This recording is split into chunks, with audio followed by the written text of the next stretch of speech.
The volume of a cube decreases at a rate of 10 meter cube per second. Okay, let's rewrite that. So we know that that is the change of the volume, right? So we will have dv over dt, and because it is decreases, the cube is shrinking, so I will have negative sign, have minus 10, and the unit here will be meter cube per second. Good.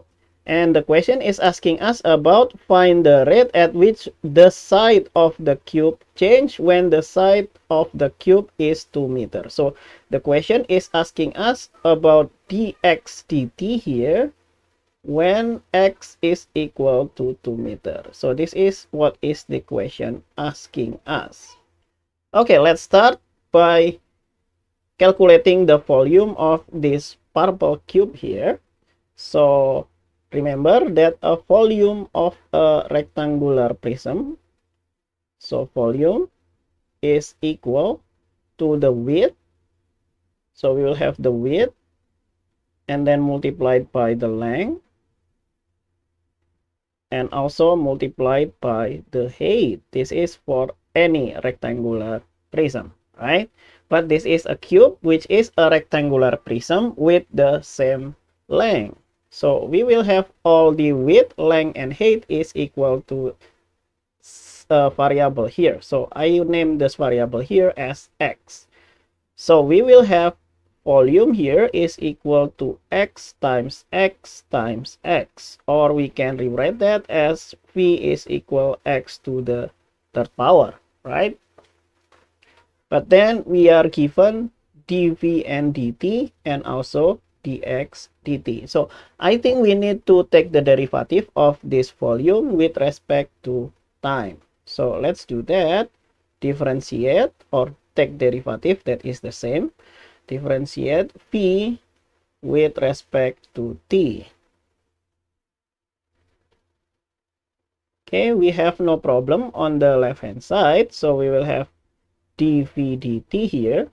However, we only have x in the right hand side, so let's just derive it with respect to x first. So I'll have dv dx, but we also need to multiply this by dx dt. Why? Because we can cancel out this dx, right, to get this dv dt.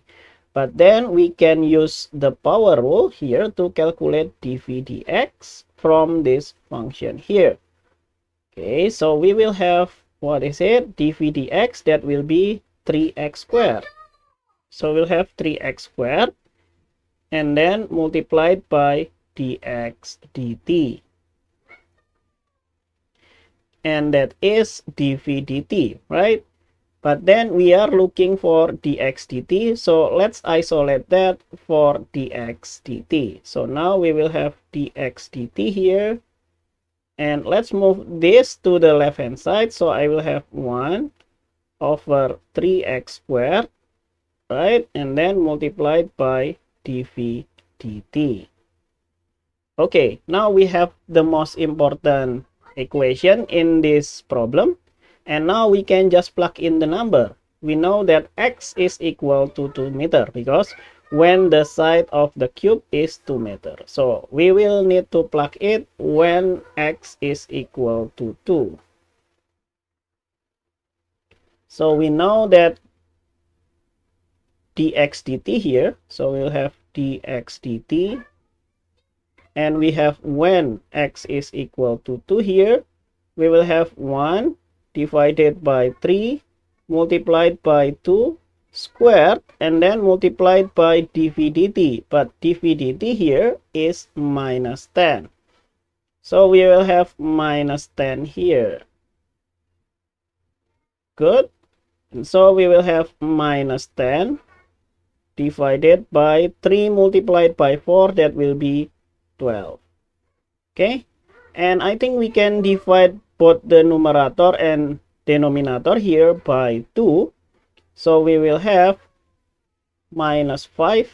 Yeah, okay, let's write it here. So we will have minus here because it is decreasing, right? The cube is shrinking. And then 10 divided by 2, that will be 5. And then 12 divided by 2, that will be 6. And what is the unit? The unit of dx here, it's the same as x, so that will be in meter. And the unit of the time is in second. So I will have minus 5/6 meter per second. And I think that is the answer for this question, minus 5/6 meter per second. Okay, hopefully I did not make any mistakes during my calculation. And thank you for watching. Please like the video, subscribe to the channel, and leave your comments as a feedback. Okay, once more, thank you for watching and see you in the next video. Bye bye.